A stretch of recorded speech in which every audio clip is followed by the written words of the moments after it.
नमस्कार प्रिय दर्शकों, स्वागत है आपका मेरे इस YouTube चैनल पर। आज की इस वीडियो में हम बात करेंगे 7 ऐसे रामबाण उपाय जो कभी भी असफल नहीं होते। आजकल के इस परिवेश में कोई ना कोई व्यक्ति किसी ना किसी परेशानी से जूझ रहा है, चाहे वो रोग हो, रिपु हो, ऋण हो। सभी व्यक्तियों के जीवन में कोई ना कोई कष्ट का समय रहता ही रहता है। तो आज हम ऐसे रामबाण उपायों के बारे में बात करेंगे जो कभी भी असफल नहीं होते, अर्थात 100% उनका लाभ मिलता ही मिलता है। तो चलें सबसे पहले बात कर लेते हैं पहले उपाय के बारे में। यदि आप किसी प्रकार की समस्या से जूझ रहे हो, आपको समाधान नहीं मिल रहा है, तो आप अपने पास के किसी धार्मिक क्षेत्र में चले जाएं, किसी धार्मिक तीर्थ पर चले जाएं, जहां पर नदी हो या कोई पवित्र कुंड हो। वहां पर आप सवस्त्र स्नान करें।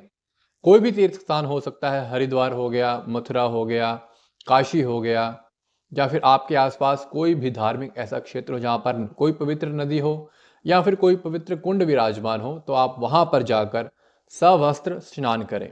स्नान करने के पश्चात आपके जो पहने हुए वस्त्र हैं, आप वहीं पर उनका त्याग कर दें। ऐसा करने से आपकी जो जीवन में परेशानी चल रही है, उसका समाधान हो जाएगा।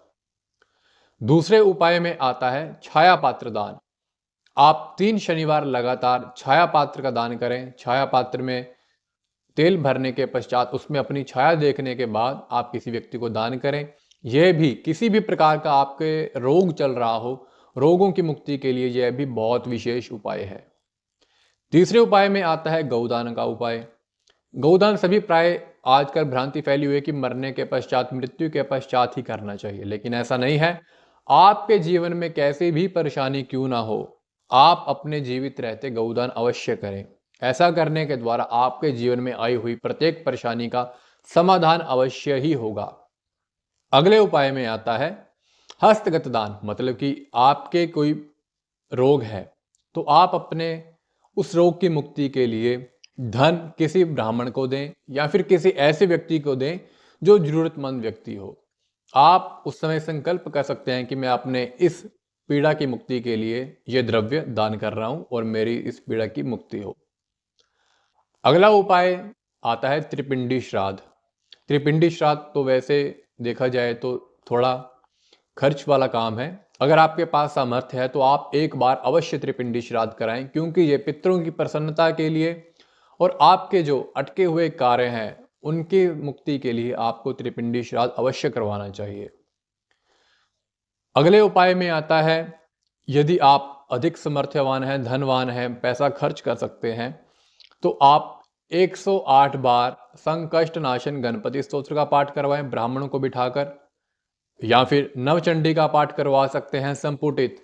अगर आपके शत्रु की पीड़ा है तो आप शत्रु मंत्र के द्वारा संपुटित करवा के उसका पाठ करवा सकते हैं। धन की समस्या है उसके द्वारा संपुटित करा के पाठ करवा सकते हैं, या फिर किसी कष्ट से जूझ रहे हैं तो सर्व बाधा विनिर्मुक्तो इत्यादि संपुटित मंत्रों के द्वारा आप पाठ अवश्य करवाएं।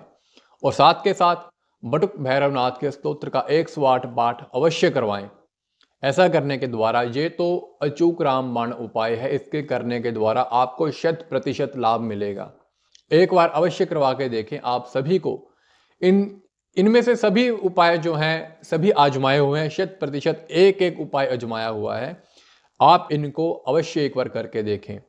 यदि समर्थ्यवान है तो आप बड़े पाठ करवा सकते हैं। यदि आप कह सकते हैं कि मेरे पास धन नहीं है, इतना मैं खर्च नहीं कर सकता, तो छाया पात्र दान हो गया या फिर तीर्थ में स्नान हो गया, ये तो असाधारण व्यक्ति भी करवा सकते हैं, कर सकते हैं। तो एक बार आप इनमें से कोई एक उपाय अवश्य करके देखें, आपको अवश्य लाभ होगा।